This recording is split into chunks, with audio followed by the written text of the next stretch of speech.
Amanda, welcome to the Change Champions podcast. How are you doing today? Hi, Riley. Thank you for having me on. I'm doing great. How are you doing?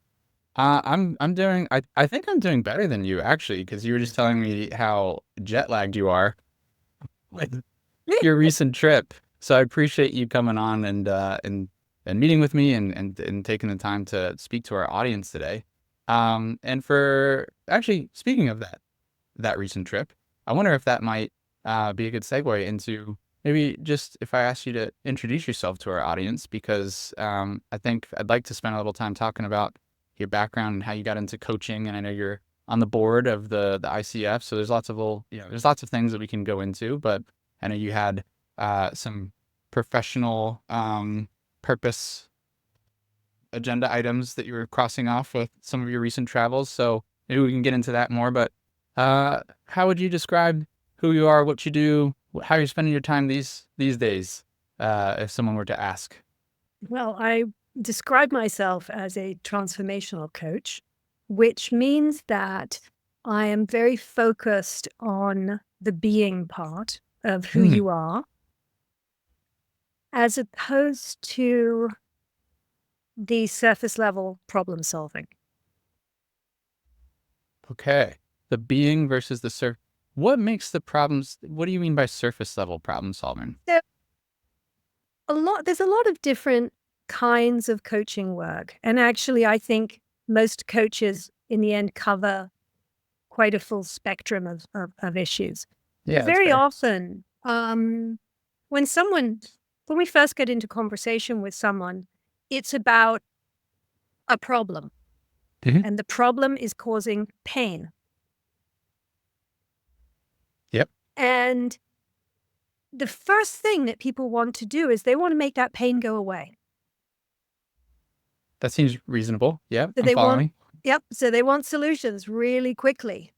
Uh, but sometimes what we realize is that the problem is a surface level problem. And what's going on underneath is much more about how they actually are showing up in the world, how they're relating to their inner values and whether their inner values are aligned with their actions. And quite often, what we find when we have a longer conversation is that the initial pain point wasn't really what was going on underneath. Okay, so to wrap my head around some of the words you just used, would it be fair to say that you can almost differentiate between like the the sickness and the symptom, or the root cause? And that when you say pain and problem, I just want to make sure we're clear. Like, people listening in, we're all speaking the same language for this Yeah. conversation at least. How would you differentiate the problem, the surface level, the pain, the the deeper problem? Mhm. Or Okay. So, first of all, coaching is not therapy. I want to make that really clear. And therefore, I'm using language that just relates to what every person feels when there is something that is not working out well in their life. When you think about that, normally people start having symptoms, as you said. Maybe they're not sleeping well. Maybe they're having difficulties with their digestive system. Maybe um, they're having headaches. And this is all coming from the fact that they want to change something, but they might not know how to change it. Or sometimes change is being imposed upon them and they don't know how to navigate that new situation. So when I talk about pain, it actually, it can be very physical. You think about when it can be quite a physical thing. Um, and so someone will present maybe saying, I hate my boss, or I need to get out of this relationship, or any number of things and so they're really feeling an intensity of emotion around this situation to the point that they have no clarity.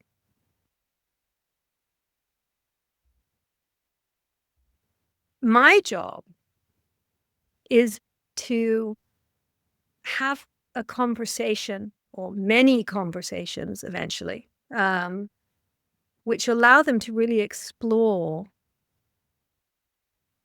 whether the problem is exactly what they think it is or whether it's something that's underneath that. So really, instead of immediately jumping to solving a problem, it sounds like the core of what you focus on in your work as a transformational coach is to make sure and create the space to even to explore and diagnose if we're even solving the right problem in the first Right. place. Am I getting that right? You are. Does that still result in solving a problem at the end of the day? It can, but what it really can end up doing is finding new solutions that you'd never thought about before. That might be much better answers than the one that you immediately came up with. Well, it sounds like that comes out of asking better questions and really Yeah. looking at, yeah, okay. Yeah. So this let me zoom out a little bit. Let me rewind a little. So we're diving deep into the nuance of like, it sounds like even just your approach, your philosophy, what transformational coaching is, but let's rewind to refocus on you for a second. Your back, like what was it seems like the way that you speak about the nuance of transformational coaching and some of the differences between what you do now and maybe what we traditionally think of as just, I'm going to say in air quotes, coaching here. Um, what are you comparing that to? How did you get to this place? What were the steps before, and what were you doing before this work? How did we arrive here at this interesting, because I want to keep going deeper, but I want to make sure we're providing the context for people to maybe better wrap their heads around like how are we even having this conversation. Well, I got into coaching, I would say slowly. Okay. But I wish I had got into it a lot earlier. I wish I'd had a coach when I was much younger. One of the things that comes up when we were just having this conversation is it brought to mind one of my earliest professional difficulties, where if I'd had a coach, I might have made very different decisions to the one, and I might have had an opportunity to see a situation differently, which with maturity today I can, but I didn't have the, it would have happened a lot quicker with a coach.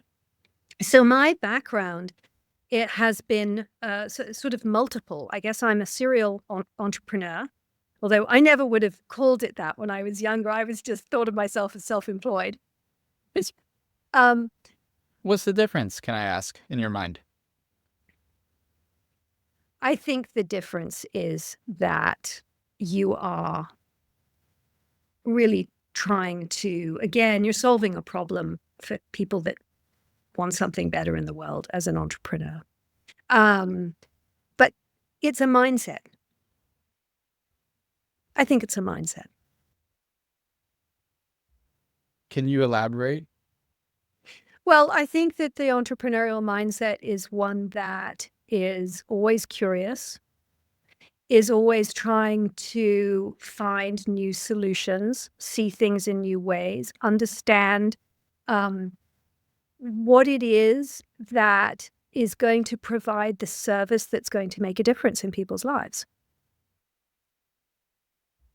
It's interesting to me how much of that seems to align with what I'd call a growth mindset Yeah. versus yeah.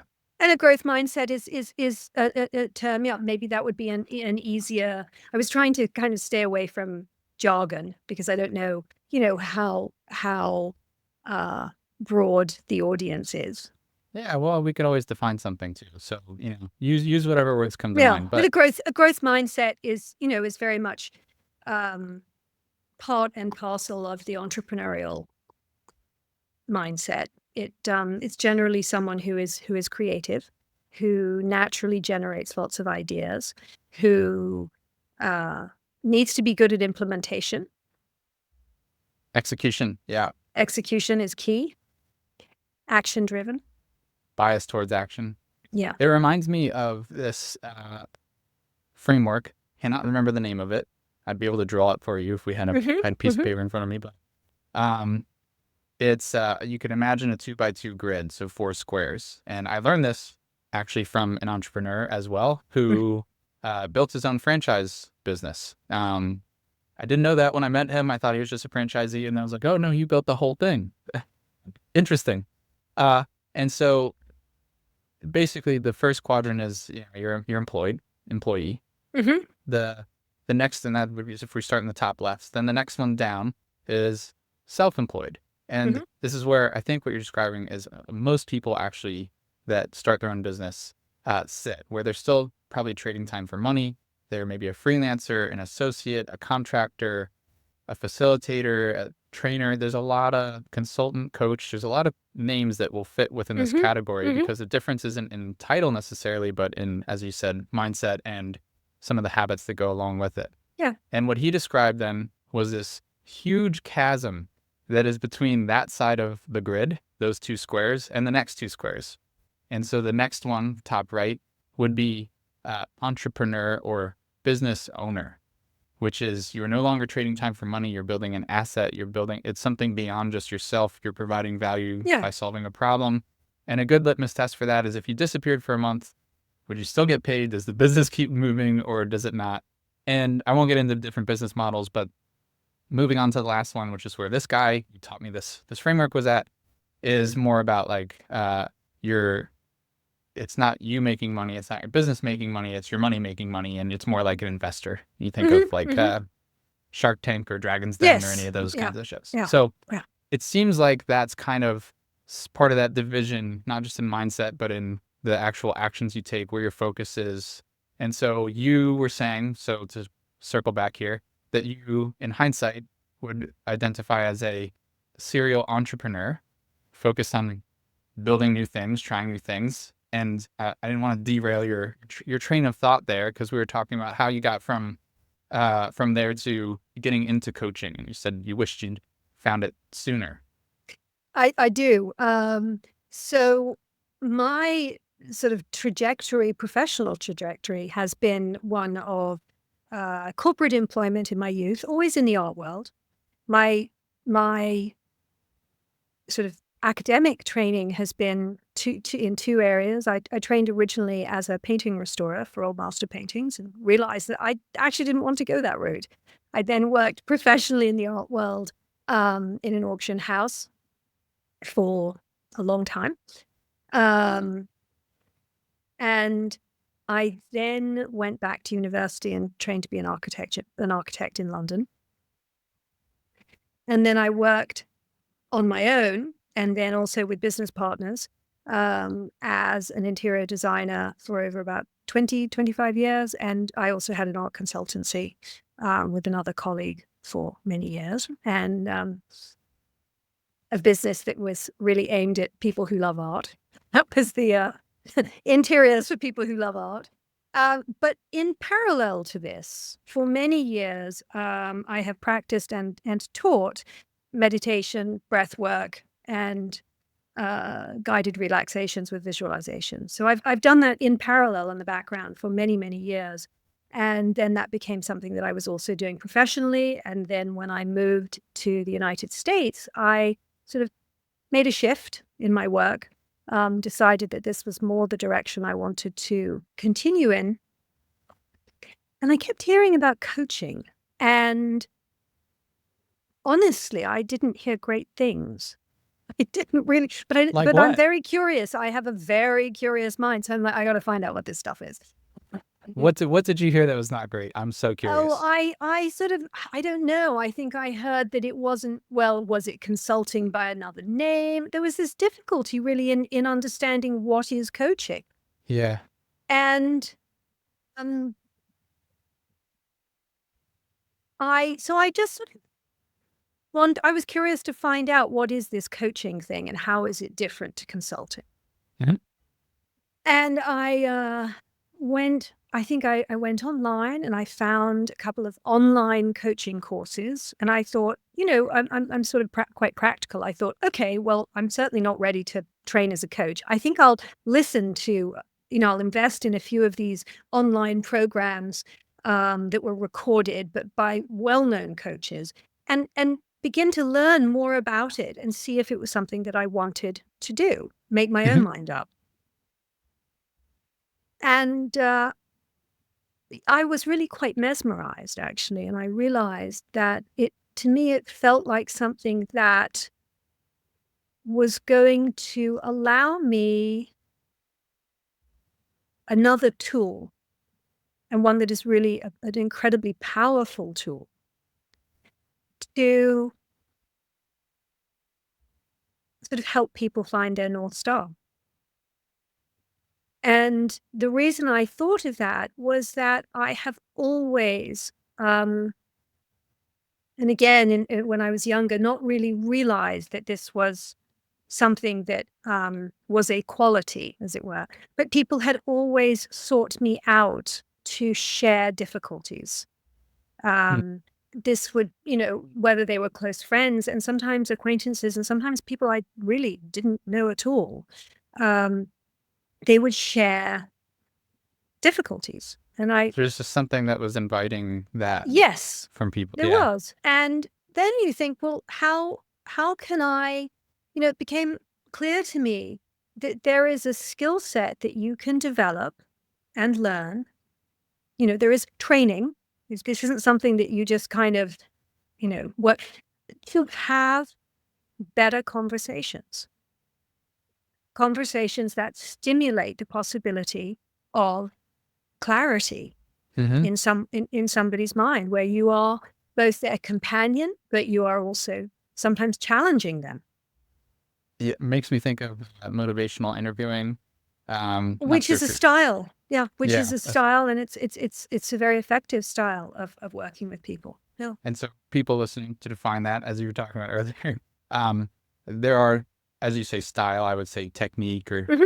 even tactics, I guess you could say, but Yes. there's a variety of different approaches that you can use to accomplish exactly what you're describing. Yeah. Motivational interviewing being one of them, but all just different flavors of how do we get to that end result of maintaining rapport and building the relationship with the person that you're working with, Hmm. and also moving, guiding, maybe is a better word, the conversation towards some sort of outcome solution, Yes. and going all the way back to solving problems. Sometimes the process itself is the problem to solve. Is it's kind of the, I don't want to get into the whole journey versus destination thing, but uh anyway, just to, yeah, to interject. So you you were learning these different approaches, these different styles of coaching, how it compares and contrasts to consulting. Hmm. And is this when, so is like, when did the shift happen or the transition? I'm like Well, I thinking think that's that coming. yeah, the shift happened when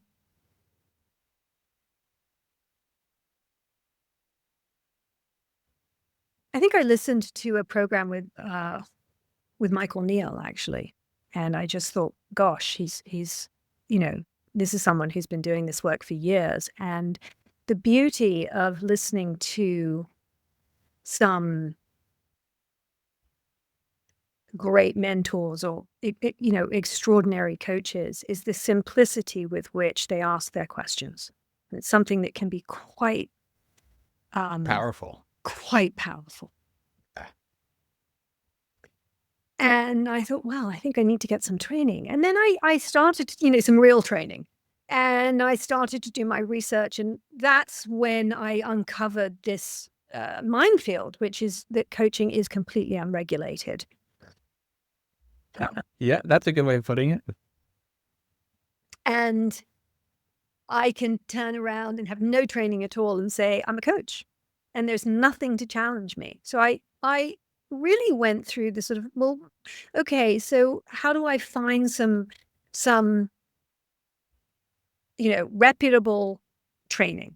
And I Hmm. started to do some research, and I actually took there was I think it was a program that I took, um, which was a sort of 21st century way of thinking about business growth. And a very interesting program which had nothing to do with ICF, but we had to be in pods, and I met a lovely gentleman in that pod, and he was an ICF certified coach, and we started to speak, and he kind of explained to me about, I was looking at that and trying to understand, I'd now discovered that it was the ICF and there were a few other routes and how to, how to go through the process. And we had a very interesting conversation. He actually said to me, "You may not need certification at all. You already have certain skills." Well, I did need certification. Why do you say Because that? Yeah. because coaching is a learning journey. I'm on that journey. I will be on that journey for the rest of my life, or for as long as I think the rest of my life, because Growth mindset. yeah, it's even if I were to stop coaching professionally at some point, it is something that becomes part of the way you communicate with people, part of your conversation. Yeah, it's a really good, it's interesting. I want to circle back to this point because it's what's coming up for me hearing you describe that is how I was also what I would call the advice guy, the Mhm. advice friend when I was a kid, and I just seemed to people would just open up, and I invited that. I appreciated being in that role, and eventually I realized that you could get paid for that, and I was like, oh, I guess psychology is a good track to go down. Um, and discovered positive psychology and life coaching and eventually sports psychology and performance uh, coach. This all these different routes, and eventually got my master's degree in what the program is called athletic counseling. Yeah. But you could call it sports psychology. And these skills that I'd actually already had, um, I then was able to hone Yeah. through that program exactly what you're describing, where I was able to apply different frameworks and different approaches or styles, I think is what you called them, into this passion and this knack that I'd already had. And so I think on one hand, this gentleman you were talking about who was in your pod was saying, hey, if you have the skills you might not Mm. need, uh, as in like a piece of paper telling other people that you have these skills. Fair enough. And then at the same time, there's still value in continuing to learn and grow. And this will segue into a different conversation, so I'll put a pin in it there. But what comes up for me is that it's this. Uh, I remember having complete tangent, but hopefully it helps to make the point. I remember having this teacher. I took music theory. I was very that was a big passion of mine, and just music in general. And I remember learning rules, literal rules of music, and I didn't know that there was such a thing. I had to And do that test too did you? Okay, yeah, yeah. a I long mean, with time like ago. dissonance and or Mhm. what the interval training Yeah. and by yeah. Anyway, people can look that up. But the point is he said, look, you learn the rules so that you know how to break them, and it's this comment. It's where the science and the art kind of intermingle, Exactly. and it's giving you sometimes a structure. Just a recent recording or guest, we were talking about having like a blank canvas to for art as opposed to having even just like a box or some sort of container that can help to spark creativity. And so that's kind of what I'm hearing here is this it's a combination of things, and yet the seed of it seemed to always be like I want to can we go back to you said I think it was meditation. It was the first thing you said. Where did that come from? Where did that because that was in parallel to all these other things that Yeah. seem completely unrelated, like architecture and art and Yeah. interior Well, design. What was the where did that start? Where did that come from? one was my hobby. It was what I did, continue to do. I mean, I've been a serious meditator for 25 years, and I where did that come from? I it I've realized, I guess 25 years ago when I first when I first encountered meditation and breath work, yoga, that there was a very deep well of knowledge that allows you to better moderate your emotions. That meditation can allow you to observe and notice what you're thinking and not necessarily take each thought as truth or importance. Realize that it's something that's just passing through and you're going to have a zillion other thoughts. It is And what it is. they're Yeah. not all important. Exactly. And that work, which is work I still do and I also teach, is an incredible foundation for a happier and simpler life. Mm. But what is missing from that is that introspective practice, which is extremely important, is really catalyzed through coaching conversations. We know that our cognitive abilities are greatly enhanced through conversation. It's much more powerful than what we think by ourselves. Because I guess because 2 brains is better than 1 and 4 is better than, you're challenged. You can't just, there is a framework, there is a rigor. When you actually have to say something out loud, you're doing 2 things. You are listening, you're hearing it yourself. You're hearing yourself speak. mm-hmm. But there is also somebody else hearing you speak.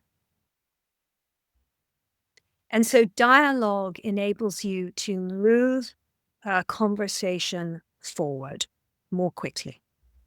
Creating that clarity. And it Which, creates clarity. going all the way back to when we're talking about transformational coaching, it's that space in which you can ask better questions to get to the roots issue faster. So it actually seems like a highly leveraged activity in that getting a better return on your brain power, if you to call it that, Yeah. by tapping into someone else. It's not even just tapping into someone else's. It's also, I mean, sure, their experience, their skills, and all of that a coach will bring to the table. But it's actually it almost seems like I want to call it like a chemical reaction that happens when you bring that to that level of introspection and commitment. And what's interesting to me is to start off this conversation, you talked about the difference between solving a surface level problem and then being.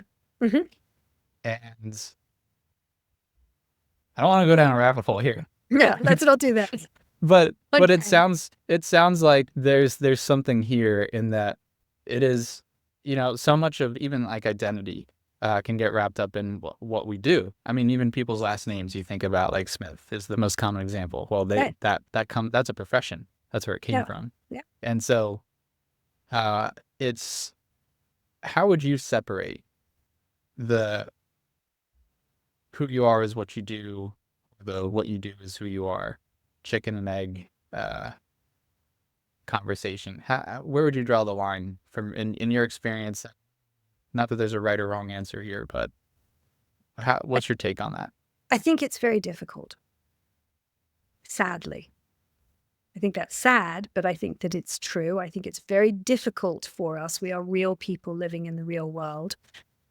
And part of my job is to allow people to consider who they are in their essence without all of the trappings of status, education, money, culture.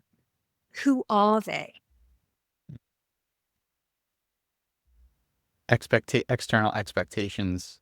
It's kind of again, yeah, it comes back to, again, it gets It's not overused easy. probably in the coaching space specifically, but it is that word space, holding space. Mhm. Um, I wanna bounce around a little bit here because I think people listening have probably heard, okay, like I understand the trajectory, the story. I resonate with this piece or that piece.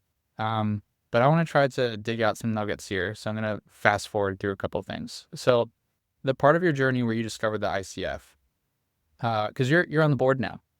So- Well, I've actually just rolled off the board. oh, you just rolled Finished off my. the board. Wow, I've what an just update! rolled off. I finished Lie, my. got it live. I was on there. I was involved for 3 years. 2 years on the board and 1 year Okay, on so it. you have board experience on the ICF, the very thing that you were like, what's this? And Exactly. so I want to cut straight to the chase and just ask your honest take on, and it not even because there's lots of governing bodies in this space. ICF's probably the most well recognized one, I I think it would say is. Yeah. globally. Yeah. Um, International Coaching Federation, I Yes. For believe. anyone who Yeah. doesn't know. Yep. Yep. International Um, Coaching Federation. so what role would you say that organizations like that, like the ICF, play in supporting coaches, building up coaches? What gets covered? What doesn't? I think they play an incredibly important role, and I think that the ICF. I can only speak for the ICF because it's the only one that I'm a member of and that I know anything about. The ICF has over 80 chapters internationally, and it has its global network. So you are able to be part of the global international ICF. You are able to be part of your local chapter. You're able to be part of both. I'm part of both. I find value in both areas. So it's involved in,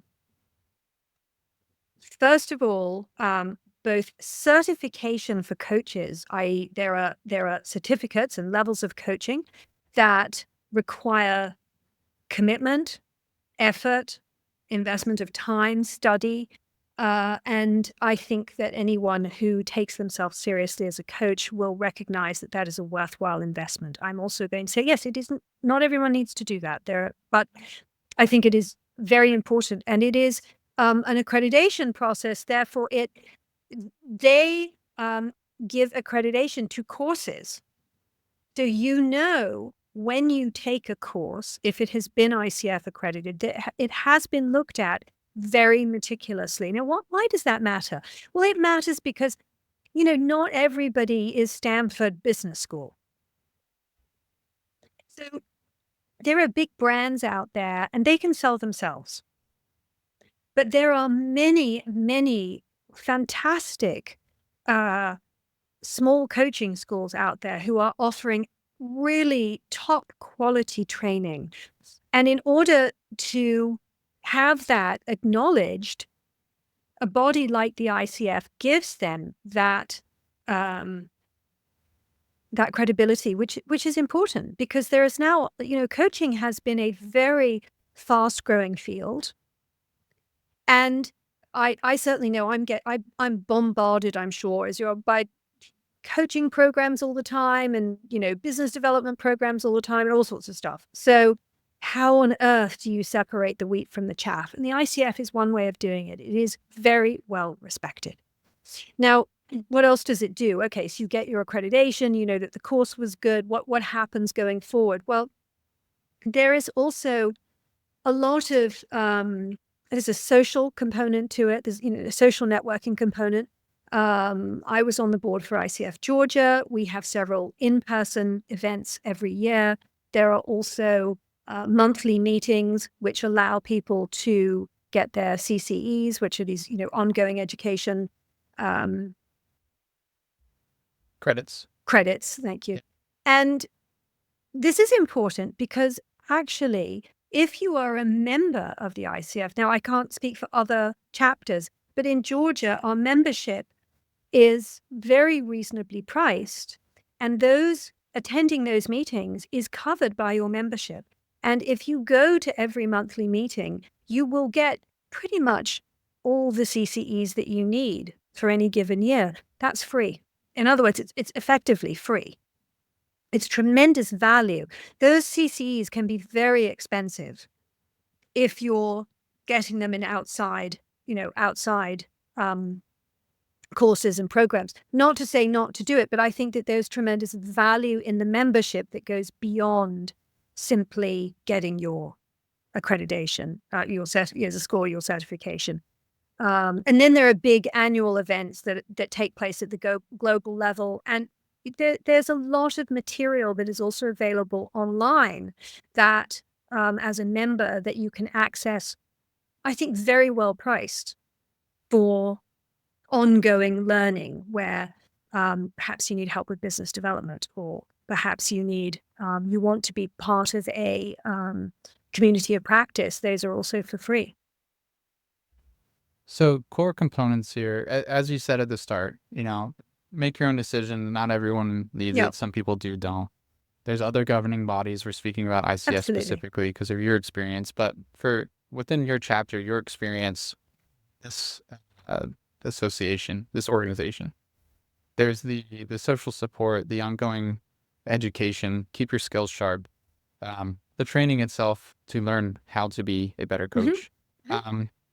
And then there's also the credentials that come with it, or certifications, for those that recognize that. And there's also, then you talked about something that I think a lot of coaches and consultants, because this is our space, that my business partner and I spend all of our time thinking and talking and helping other people with, which is that more that business side of things. And so let's say someone's listening, they're like, great, I've already checked all of these boxes, Amanda.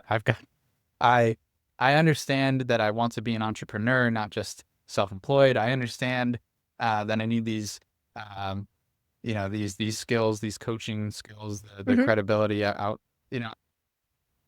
I've already covered everything that we talked about so far, but I'm trying to build that sustainable business. I'm trying to get it off the ground. I'm trying to do this full time. Right now, it's still a hobby or a side hustle or a side gig. Can you speak to that person?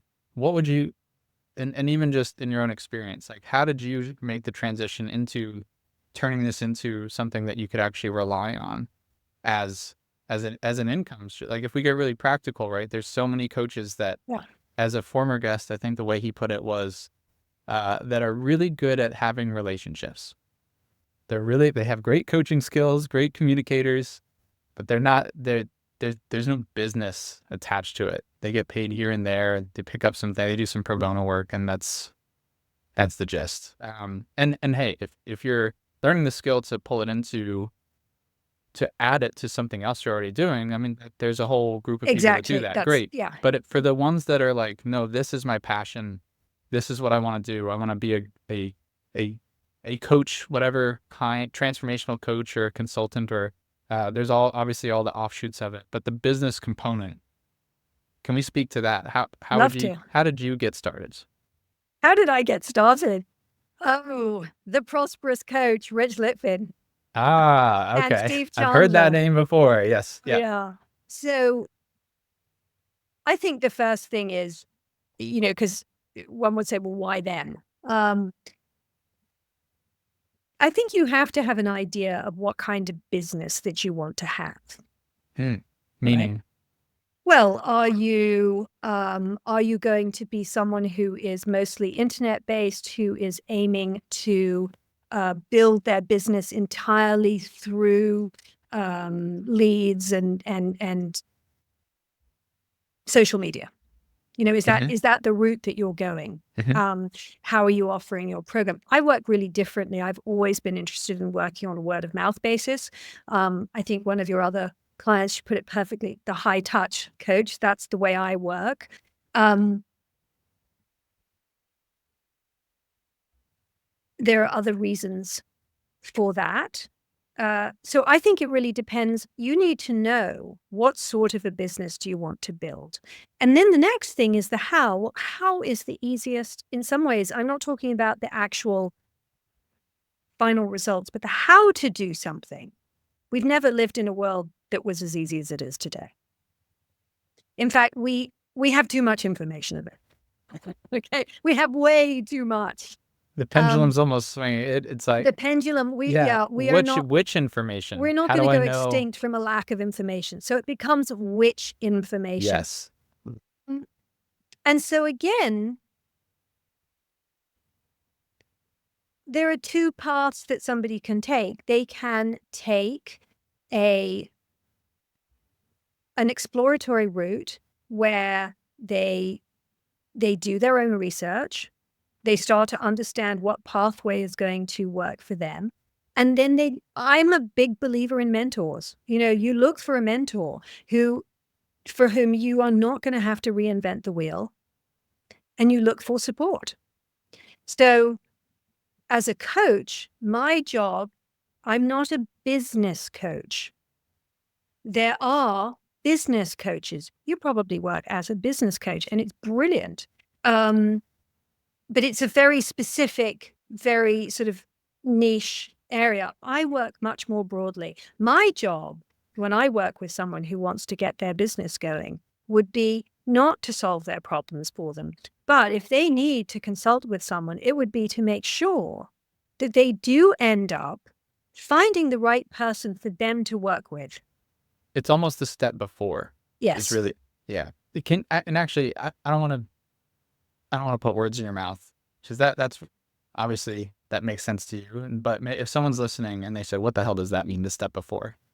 What can you explain that in your own words? I wouldn't even call it the step before. What I would do is say that I work in what we call pure coaching. And that is that I am there to help you find your own solutions. The solution, and there's a reason for that. And the reason is that if I tell you what to do, any sort of change that you experience in your life is going to be very short-lived. If you find the solution yourself, you are much more likely to have real behavioral change. Along the way, there may be some problems that you need to solve, and you might need a variety of different consultants, and those relationships may go on for a long time intermittently, or they may be very short consulting experiences that you need because you need a certain amount of information, and once you've got it, you can move on. My relationship uh, with my clients will not necessarily be a complete continuum, because there are times when people really don't necessarily need to work with a coach. Mhm. But my relationships tend to be very long. So I'm still working with people that I started working with 5 years ago. Yeah, The things change. yeah, it's a really good. I'm glad you made that point, because I mean, so yes, so I would probably most identify with that business coach phrase, and it's not what I've been I've been a mental performance coach. I've worked as an operations consultant. I've done counseling work. Um, I mean, the whole range, from facilitation and experiential trainings and adventure therapy and the whole coaching consulting spectrum. Hmm. And there is a specific niche, and I love that part of what you offer with the transformational coaching is in asking those questions, like what is actually needed here, what's actually, and coming to your own solution. Because oftentimes the people that we work with, on average, we'll work with a client anywhere from 6 to 12 months on average. Sometimes it's a little longer. It's typically not much less shorter, or less time, because how much you're going to accomplish in that time frame. Right.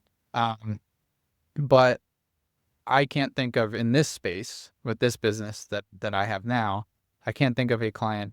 Maybe there's some that I've kept up with for years, but I can't think of one that I've worked with for five for Yeah, 5 years. I have several who, Exactly. And so that's some of and the, others who are repeats, but they're shorter yeah. And so periods. there's more, like you said, the continuum. There's more space. There's more time. The touch points look different. The way, and so this is part of, I think, the confusion in coaching is, well, Yeah. because there's all sorts of different flavors. And so when it comes to that business piece, it seems like, actually, and again, I don't want to put words in your mouth, but when people come to us, they've typically already decided some of those things. They've already answered some of those questions. Whereas if someone is completely unsure of who they are and what they have to offer and what direction they want to go in, usually that's a little too early for us to start working with them. Right. Whereas it sounds like that is exactly some of the challenges that someone would be facing who might hire you to work with them. That's absolutely right. And then as we would continue, you might be working with them on implementing a strategy that is very specific and very tailored to their very specific business needs. But I might be having a completely different conversation with them, which might be business related. And in that case, because we will always have an arc of engagement when I work with someone, we do have an idea of what we're going to be addressing and a way of measuring at the end whether we've, whether the person feels that they have made the discoveries that they wish to. As the relationship continues, for example, if we are working around their professional life, and if they are an entrepreneur, which most of the people that I work with are, not everybody, we will be talking perhaps about what their long-term vision is. And you might also be doing that, but probably your framework is probably a little bit different and is probably, I'm imagining, it is a much more practical implementation-based follow through, which is really important. It's very important. But my work will be a little bit different with them. And I would also say that your work is also very important, and that's why we create the space for it to happen. We actually have a mindset coach on staff. That's the name the title he goes by. Yeah. And he always kicks off with values work. Yeah. And that vision, like it's exactly what you said. You have to be able to make that. I don't even want to call it decision because I think that's a different context, but it's having some clarity around. I'll put it this way. I think it comes from Russ Harris, who's one of the founding fathers in acceptance and commitment therapy. If people want to look that up, I'm pretty sure it was him that described values work as there's all sorts of different values finding activities that you can do.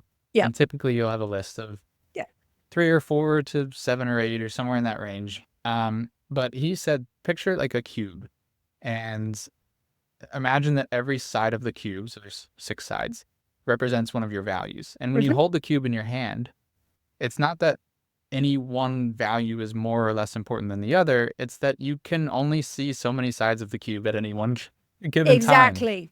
And so having that cube, even if you aren't in touch, I'll just say, with whatever is on the other side that you can't see, but at least having it there is definitely a prerequisite, I think, for having any sort of modicum of success in business and I'd probably even argue in life, but that is a whole nother rabbit hole I will skip over. No, I agree. It seems like that's a lot of where your work takes place. Well, you've hit the nail on the head, actually, down the rabbit hole that we don't want to go. That work and life are not divisible at all. And some of the dissonance will sometimes come with people around the fact that they have their values. And as you said, they can't see them all at once. They know them. And sometimes there's real dissonance between what they feel is being required of them to achieve one aspect or another aspect of their life and how that affects the others. And how do they find, can you find a balance? And what does balance even look like? Because it doesn't look like the same thing for different people. That's a very good point. And I would argue that most people say they want balance, but in most people's eyes, you would see that's balance and actually say it's incredibly unbalanced. It's actually very, I would say it's much more leveraged. It is putting a lot more attention towards one specific thing so that you get more out of that, whatever that thing is. And it might be a business related thing, or it might be your family, or who knows what it is. But man, this is opening up so many doors, and yet we are ending on time here. So we're ending. I'd like to ask one last question, if I can, related to maybe semi put a pin in this and also maybe open the door for people listening. So what I mean by that is we're talking about really the intersections of the different kinds of coaching and the different kind of not even career paths, but like life trajectories that people, can get, those arcs that people can go on and live on and exist on. And for people, whether they're in that space themselves, they're like, wow, I am so lost in all of this and I could really use some guidance. Or maybe people that are listening who do identify as a coach or consultant of some sort and want to help people in some way, shape, or form that is somewhere on this coaching spectrum. And they're thinking, okay, I'm following along. I understand I will need some help, some guidance, some mentoring, some coaching, something. Very often, I think if you're not willing to practice what you preach, then you probably need to rethink things. Right. So all that said, if someone's listening along and they're with us through this whole conversation, they're thinking, okay, well, how do I even make that first decision? How do I decide where I'm actually at, what I actually need, what my first step is? Do I need certification, or do I need a business coach, or do I need transformational coaching, or do I need therapy? Where do I go? How do you actually make that decision for yourself to even take that first step? What would your advice be to someone who's sitting in that seat? Well, the first thing I would recommend is get a coach. That's the first thing. I completely What agree kind with of what you coach? said. Well, the transformational coach, of Of course. course. Call me. Okay. Um, But how come? Yeah. I have coaches. I have been coached. As I said, I wish I had been coached when I was much, much younger. Yeah. Coaching is about chemistry. It's about building trust. It's about connection, uh, clear communication, and really, you do in some ways. It doesn't always matter what type of coaching somebody does. Hmm. It really doesn't necessarily matter. What matters is whether or not you are connecting with the person, whether you feel that that person, the coach, hears you. Do they stimulate you? Do they challenge you? Do they empathize with you? Do you feel that you're understood? Do they get you? And do you come away from your sessions with them energized and ready to implement the changes that you have committed to making in that session, because it's always an action-driven process? Have you built an accountability system with that coach? It might be the coach, it might be someone outside of that, doesn't matter. So, there's a kind of, are they effective? Do you feel that you're learning something? Do you feel that you're growing? Do you feel change is happening? And if you do, then you're in the right place. And if you don't, find someone else. And on that last point, I think it's whether you're a coach with a roster of clients listening, or even if you are one and you're looking for your own coach, I don't think it matters. I think it's just something that I wish everyone listening will just take to heart, is that can change, and that's okay. You might find that someone does tick all those boxes for the first 8 months or 2 years or 2 months, who knows? But that's part of the growth journey, right? And as soon Absolutely. as so it can evolve over time, just as you are evolving and changing, and Absolutely. your values are shifting, and that is just part of life, I think. Yeah. And so understanding that and having the awareness that both if you're receiving coaching, that it's okay to move on, and both as a coach, that your clients probably should move on at some point. At And some obviously, point. depending on your niche, the time frames will change, but Yeah. either way, uh, evolution will happen at some point.